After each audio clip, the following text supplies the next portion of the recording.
Sean bienvenidos a una emisión más de su programa en vivo a través de La Reina 100.9 FM. Muchísimas gracias a todas las personas que están ya conectadas a través de los dos Face que tenemos. Muchísimas gracias. Gracias también a los amigos que nos acompañan vía internet, que es www.lareinafm.com.mx. Muchísimas gracias. Y bueno, también agradeciendo, hoy tenemos un invitado, créame, de lujo en el programa. Hemos tocado ya varios temas con Johanan Díaz sobre la cuestión del fenómeno OVNI. Y bueno, hoy estaremos platicando con Sixto Paz, la persona que fue contactada ya hace algunos años, uno de los conferencistas más reconocidos a nivel mundial. Bueno, vamos inmediatamente. Tengo también a Luis Carrasco. Luis Carrasco, ¿qué tal? Buenas noches. ¿Qué tal, Santiago? Muy buenas noches. Pero sí, fíjate, muy interesante que estará el programa el día de hoy, perdón. Así es, perfecto. Vamos con el señor Sixto Páez. ¿Qué tal? Buenas noches. Muy buenas noches, Santiago. Muy buenas noches, don Luis. Realmente para mí un honor, un placer estar en contacto con ustedes. Muchísimas gracias. Hablar de este tema, bueno, también quiero agradecer a Johanan Díaz, que fue el enlace entre el programa en vivo y usted, Sixto. Pues realmente tengo también que agradecerle a Johanan Díaz, que me invitó a participar este día domingo, 20 de julio, en un congreso mundial del tema OVNI que se va a realizar en el aula número 2 o el auditorio número 2 del Centro Siglo XXI del Seguro Social aquí en el DF, donde vamos a dar algunas conferencias sobre el tema OVNI, pues distintos expositores, así que estamos aquí en México. Perfecto, muy bien, Sixto Paz. Estuvimos hablando de una serie de programas con Johanan Díaz, y créame que en nuestro auditorio también hay mucho interés en todo este fenómeno OVNI. Y bueno, usted, una de las personas más reconocidas, esto sucede 1974, Sixto, cuando usted es contactado por primera vez. Así es. Bueno, mi padre investigaba los ovnis como un hobby antes que yo naciera. Él, con amigos suyos de la Fuerza Aérea del Perú, tenía un instituto de investigación de los ovnis. Y en su rato libre, pues, investigaban el tema. En ese ambiente familiar, mis hermanos y yo nacimos y crecimos. Entonces, mi padre nos enseñó a pensar, no a creer que esto fuera posible, ¿no? Que en un universo tan grande, pues lo raro no es de que pueda haber vida fuera de la Tierra. Lo raro sería que no lo hubiese.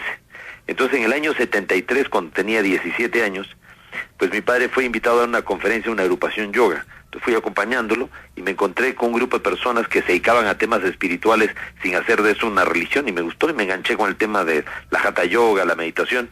Y al año siguiente, en el año 74, sale una noticia en el diario más serio y conservador de Lima, el Diario del Comercio, que decía que se había descubierto que el espacio no era un silencio sepulcral como se creía, sino que era mucho ruido, que estos sonidos del espacio podían ser mensajes enviados de otros planetas, de civilizaciones mucho más avanzadas que la nuestra, que podrían estar intentando comunicarse con sus similares en el universo.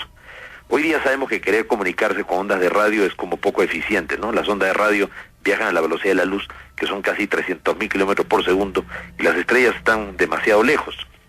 Entonces tiene que haber una forma mucho más eficiente de establecer una comunicación que permita de pronto hasta enviar un mensaje y que el mensaje llegue antes de haber sido enviado. Y esto ya nos lleva a nosotros al terreno de la parapsicología científica o la percepción extrasensorial. El caso, por ejemplo, de una madre que sueña que su hijo se cae a un río con riesgo de ahogarse. Ella se despierta y al muchacho no le ha pasado nada. El muchacho está viviendo a 1000 kilómetros de distancia. De pronto trata de comunicarse con el muchacho, no logra hacerlo, pero logra avisarle a unos amigos que están presentes cuando el muchacho se cae y evitan que él muera ahogado. Pero 20 horas después. O sea, ella tuvo una premonición. Así es. O sea, la capacidad de anticiparse al futuro. Pues es posible enviar un mensaje y que el mensaje llegue antes de enviarlo. Es que verdaderamente las distancias en el universo son tan enormes que a la primera que empecemos a enviar a nuestros astronautas al espacio, pues a otros planetas o fuera del sistema solar, perderíamos todo contacto con ellos si nos basáramos solamente en ondas de radio.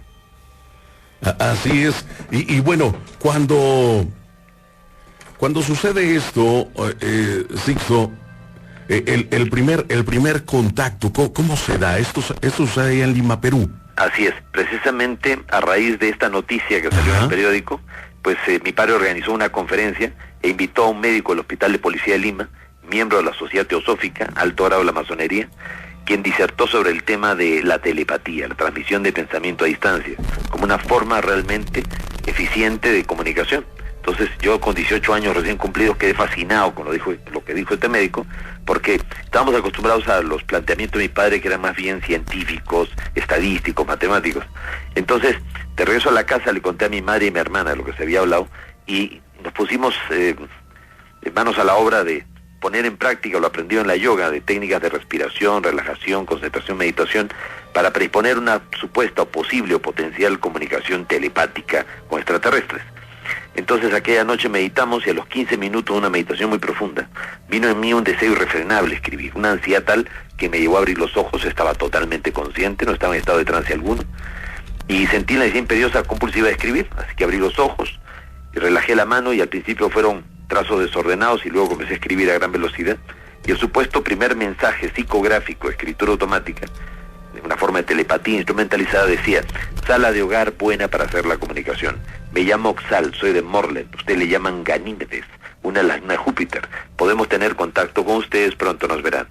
Yo naturalmente no pensé que esto fuera real, pensé que era mi imaginación, pero mi madre y mi hermana me dijeron que habían sentido lo mismo, solo que no lo habían escrito. Entonces, al día siguiente repetimos el experimento con un grupo de amigos y me sorprendí mucho porque nuevamente recibí un mensaje y al pedir una prueba se nos dijo que fuéramos a 60 kilómetros al sur de Lima, porque el 7 de febrero del año 74, a las 9 de la noche, veríamos aparecer la nave, y esa sería la confirmación de que el contacto era real. Fuimos al lugar desde un día antes, para pasar también una noche antes en el desierto, no fuera a ser de que viéramos un meteorito, un satélite, un avión, y pensáramos ahí está la nave prometida, teníamos que estar completamente seguros. Llega el día de la cita, la hora indicada, y ocurrió lo que nadie hubiese previsto. Se iluminó la noche como si fuera de día, todos hemos visto salir un objeto luminoso detrás de los cerros, se detuvo del lado derecho y desde ahí fue descendiendo hasta colocarse, calculamos, unos 80 metros encima de todos nosotros. Era un objeto en forma de disco, una media docena de ventanitas, realmente giraba sobre sí mismo con luces multicolores y proyectó una luz como de mediodía. Sentimos pánico, terror, un miedo tremendo. Éramos 20 personas, chicos y chicas, entre 16 y 18 años, uno que otro de 20 años. Y todos captamos en nuestra mente, como si nos hablaran al oído, que nos decían que no bajaban, porque no estábamos preparados, que habría una preparación, un tiempo y un lugar. A los pocos minutos el objeto se marchó a gran velocidad y saltamos todos de felicidad, pero yo no lo podía creer, ¿por qué nosotros, no? Un grupo de muchachos intrascendentes, un país en vía de desarrollo, no tenía sentido alguno que tuviéramos una experiencia de este tipo.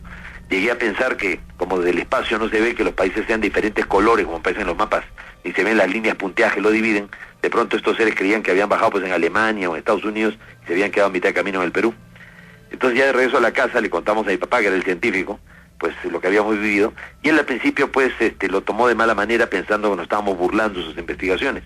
Pero en esos días intentamos nuevamente recibir comunicación y le pedimos a estos seres que le dieran una prueba a mi padre. A regañadientes mi padre con gente de la Fuerza Aérea nos acompañaron a un encuentro y ellos vieron aparecer en el cielo un objeto en forma de cilindro que calcularon, porque habían yo largavistas, prismáticos, también telescopios, pensaban hacer una sesión de astronomía al aire libre y no perder el tiempo. Sin embargo, el objeto apareció y calcularon que medía 150 metros de largo. Un objeto gigantesco en forma de cilindro, estaba inclinado, luego se enderezó y a velocidad dirigible empezó a pasar por encima de toda la quebrada y mi padre pues quedó fuertemente conmocionado porque él decía para sí mismo, no puede ser posible tantos años investigando el tema OVNI y al final estos seres vienen a tener contacto con mis hijos y no conmigo, qué injusto, ¿no? Exacto, y bueno, y fue su primer, pienso que gran reto, ¿no? Convencer a su propio padre de esto, ciertamente, ¿verdad? Que sí, pero fue también un gran aval el que mi padre y gente de la Fuerza Aérea fueran testigos. Exacto. De la realidad del contacto, porque en estas cosas no se puede ser juez y parte a la vez. Entonces siempre se necesitas tú un testigo imparcial y objetivo, alguien ajeno a ti o ajeno al grupo, que de una forma fría, de una forma, podríamos decir, objetiva, pues pueda también apreciar el mismo fenómeno. Así es. Y bueno, ustedes siguieron todos estos jóvenes igual haciendo estos ejercicios para comunicarse con estos seres. Naturalmente que sí, o sea, al mes ya éramos 8 personas, entre chicas y muchachos, que podíamos recibir las mismas respuestas a las mismas preguntas, ya sea que estuviéramos todos juntos o cada uno por separado. Y ya no solamente era un ser llamado Oxal, sino aparecían otros como Culva, Sampiá, Canitat, Met, Regesun, Antarelo, Simer, Jabel, tanto extraterrestres como extraterrestras, queriendo comunicarse con nosotros. Y cada vez que se recibían los mensajes, pues podíamos estar todos juntos o cada uno por separado, pero los mensajes se complementaban perfectamente.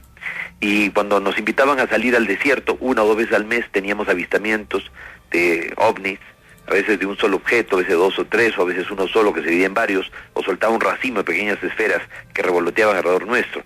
Esas esferas se llaman caneplas y son como cámaras de televisión controladas a distancia.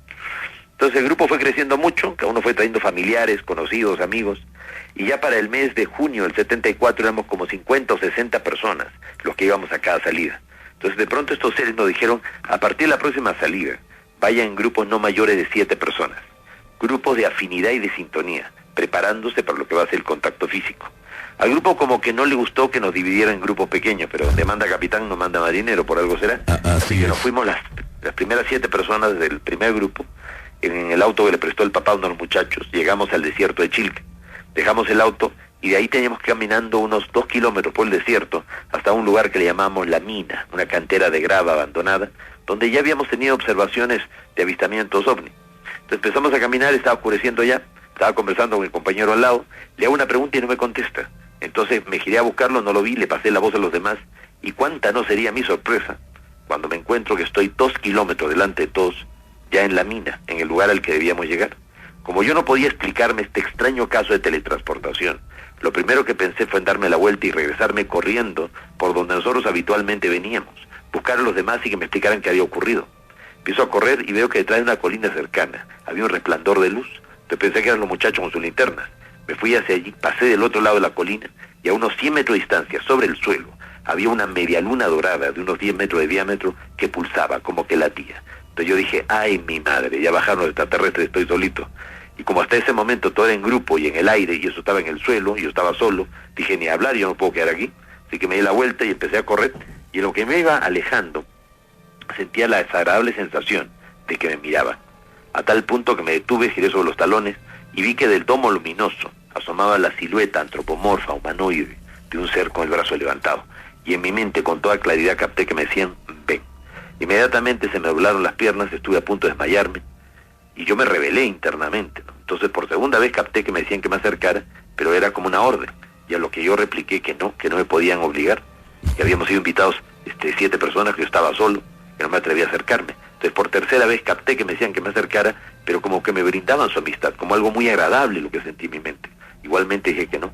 Entonces esta silueta se metió dentro de la luz, y tuve temor de perder la experiencia, a tal punto que me obligué a avanzar como pude, y cuando ya estuve muy cerca del domo luminoso, levanté la vista al cielo y a unos 400 o 500 metros de altura había un objeto en forma de disco con luces blancas en la panza. Le dije, caramba, son 2 naves, ¿no? Una la que está en el aire y otra que tengo delante mío. Entonces metí mi mano en la luz y la atravesé. No era sólido. Al entrar dentro de la luz sentí sensaciones de mareos, de náuseas, de pérdida de peso. Sentía que todo el cuerpo se me quemaba. Me arrepentí tarde de haber entrado. Pero cuando ya pude ver, vi una persona para delante mío, era como 1,80 m, su rostro ligeramente más ancho que el nuestro, ojos marcadamente oblicuos. Esos ojos eran los mismos que venían a mi mente como un patrón de sintonía cada vez que yo recibía los mensajes psicográficos. La apariencia de un hombre con unos 30 años, de rasgos orientales, frente amplia, pelo lacio que le caía entre los hombros, con textura robusta, parecía un físico culturista, y tenía como un jogging deportivo, un color claro, un cinturón y unas botas. Hacía gestos con las manos, la comunicación fue mental. Sin embargo, yo le capté con toda claridad que me decía, mira, yo soy Oxal, el mismo ser que se ha comunicado contigo desde el principio. Y esto que tú has atravesado es un centra, un portal dimensional, un umbral en el espacio-tiempo. Lo proyectó la nave. Y él me dijo que a través de ese portal dimensional yo sería desmaterializado, anulando mi cohesión molecular, parte de mi peso atómico, y lo acompañaría a Morlen, a Ganímedes, a 600 millones de kilómetros de distancia de la Tierra, a una de las 16 lunas de Júpiter, el planeta más grande del sistema solar, y que el tiempo que yo viviría allí no correspondería al tiempo de acá.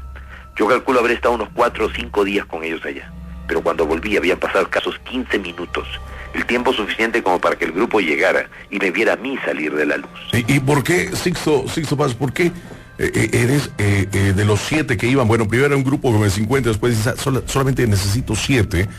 Usted, como una tipo de teletransportación que dice que avanzó más kilómetros, ¿por qué sería a usted, Sixto? Bueno, ellos, había sido yo la primera persona que recibió el mensaje. Okay. Entonces, de alguna manera era como al único que conozco. El embajador conocido. Así es al único que conozco. O sea, es el representante. Ok, sube a este tipo de naves, ¿cuál es lo que ve? Bueno, nosotros, no sé, estamos ya muy contaminados por la onda hollywoodense, películas, naves, todo esto, tableros. ¿Qué es lo que ve? ¿Cuál es su impresión? Bueno, primeramente, no subía una nave. No, okay. En ese momento no. Realmente lo que pasó fue que a los pocos pasos siguiendo a este ser a través de la luz, okay, aparecí en Ganímedes, aparecí en esa luna de Júpiter. Como un portal. Era un portal dimensional. Exacto. Había tenido una teletransportación, pero violenta. O sea, y pude ver ocupando unas 15 a 18 veces el horizonte en relación a lo que nosotros veríamos al Sol, al planeta Júpiter, ocupando gran parte del cielo. Al fondo, al pie de unas montañas, se podían ver grandes cúpulas, a manera de grandes domos o iglus. Entonces hemos ido caminando y yo veía todo redondeado, no habían ángulos, porque según ellos los ángulos tienden a atrapar la atención, la agresividad de las personas, cortan el flujo, las energías, como que es poco saludable tener ángulos. Y también puede ver hombres, mujeres, algunos niños. Él me decía que ellos están, o sea, no es que crean, ellos saben que existe la reencarnación, las vidas sucesivas, que así como nosotros no enviamos a nuestros hijos un año a la escuela, sino año tras año, para afianzar lo que han aprendido y para que aprendan cosas nuevas, la vida, la naturaleza, Dios, como le queramos llamar, pues ha dispuesto que estemos sujetos a múltiples encarnaciones para ir creciendo en conciencia. O sea, una vida no es suficiente para aprender todo lo que tendríamos que aprender.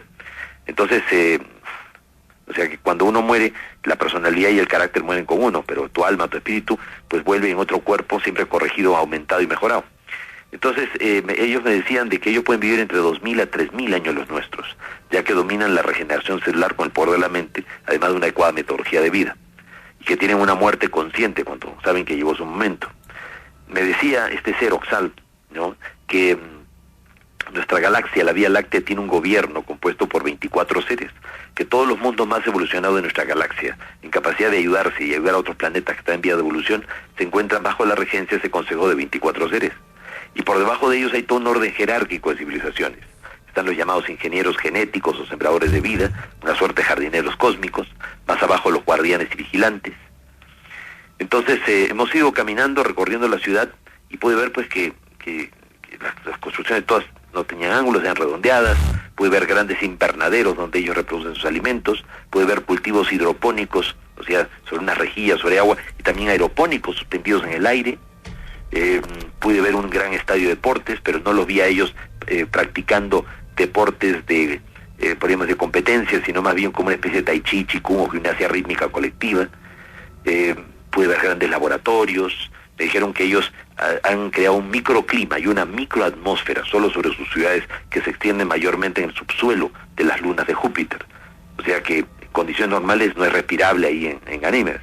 Ok, y por ejemplo, Sixto, caminar en esas ciudades es como, no sé, andar en la Ciudad de México. Usted veía a personas, no había coches, así que no había la congestión de tráfico, okay, que hay aquí en México. Ok, pero veía a las personas, no sé, caminando. Sí, la gente caminaba. Okay. La gente caminaba y iba y venía y venían vestidos de diferentes formas, pero no con conceptos de moda como nosotros, sino con túnicas o con pantalones y todo, pero de ciertos colores. Y también este ser me explicaba que los colores tienen que ver mucho con el estado anímico de la persona, con la vibración de cada quien y todo. Ok, y por ejemplo, ahí usted era el extraño. Naturalmente, yo era el turista. Exacto. ¿Esos seres qué decían? No, sonreían, sí, al verme me sonreían.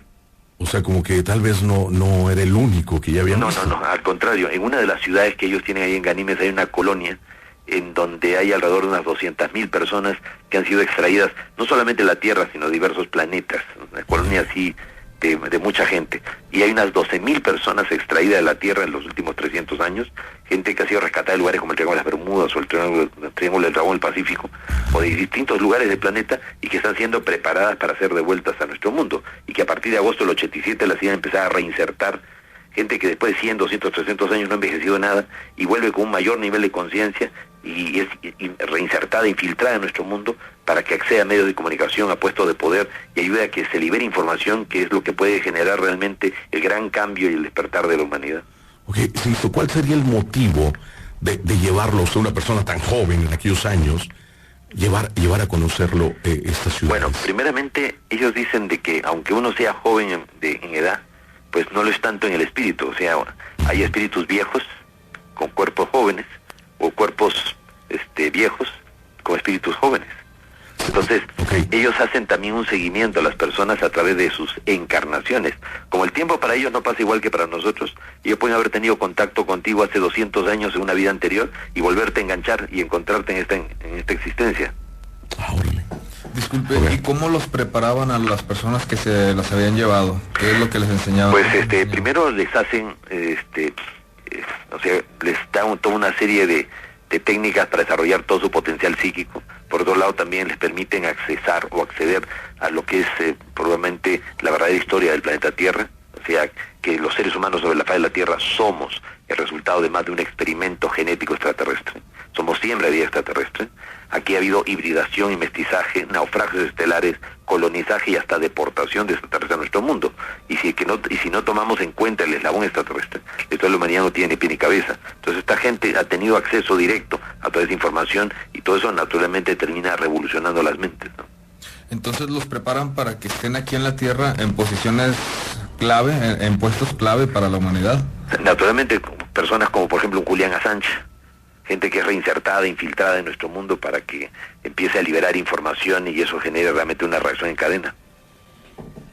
Muy interesante, sí, esta experiencia, eso que usted estuvo con estos seres. Lo más interesante es que me llevaron a una construcción en forma de cono truncado y a una especie como de pantalla de gas suspendida en el aire, ¿no?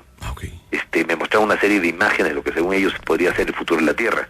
Y lo que ellos me dijeron o me enseñaron es que de 1990 en adelante una radiación extraordinaria procedente del centro de la galaxia, una energía de luz violeta, iba a llegar a nuestro sistema solar con más fuerza que nunca, iba a acelerar mutaciones y cambios en el Sol y en todo el sistema solar, iba a afectar violentamente a nuestro planeta y a todos los seres vivos que habitamos en nuestro mundo, generando mutaciones y cambios, tanto los animales como los seres humanos. Y que esto iba a venir acompañado de drásticos cambios climáticos, de cambios y convulsiones a todo nivel, y que nosotros podríamos bajar la intensidad de todo eso, amortiguarlo, si muchas personas nos uníamos con una misma intención para tratar de crear un estado mental colectivo positivo que pudiera revertir todo ese tipo de cosas. O sea, diciéndole, oye, mira lo que va a pasar a tu planeta. O sea, lo que ellos dicen es que las profecías no han sido dadas para que se cumplan, sino para que no se cumplan. Siempre es advertir para corregir. Si el futuro fuera inexorable, ¿dónde estaría lo más sagrado que el ser humano recibe de Dios, que es el libre albedrío? Entonces, siempre podemos modificar las cosas. Si muchas personas, como digo, oramos, meditamos, nos unimos para desearle lo mejor al planeta, para proteger el planeta, se pueden lograr cambios. Veamos qué pasó el 11 del 11 del 2011. Cientos de miles, millones de personas a nivel mundial nos unimos en oración y meditación para tratar de neutralizar todo lo que había sido profetizado. Hasta la NASA había profetizado de que para el año 2012 se esperaban las más terribles tormentas solares que iban a generar que todos los medios de comunicación, o sea, todo lo que eran satélites, telecomunicaciones, la telefonía fija, celular, todo desapareciera, todo se destruyera. Y realmente se produjo la terrible tormenta solar en el mes de marzo, entre los días 5 y 6 de marzo del 2012, dentro de la escala de las más poderosas. Los científicos pensaban que la onda de choque iba a ser violenta, iba a generar grandes convulsiones en el planeta. ¿Y qué fue lo que ocurrió? No pasó nada. Y los científicos llegaron a decir de que habíamos tenido buena suerte. Interesante. Sixto, vamos a una pequeña pausa comercial y regresamos contigo. Naturalmente que sí. Estamos con Sixto Páez desde la Ciudad de México. Esa persona que fue contactada en 1974, platicándonos toda su experiencia. Interesantísimo el programa el día de hoy. Vamos a una pequeña pausa y regresamos. Estamos en vivo a través de La Reina 100.9 FM. En un momento regresamos.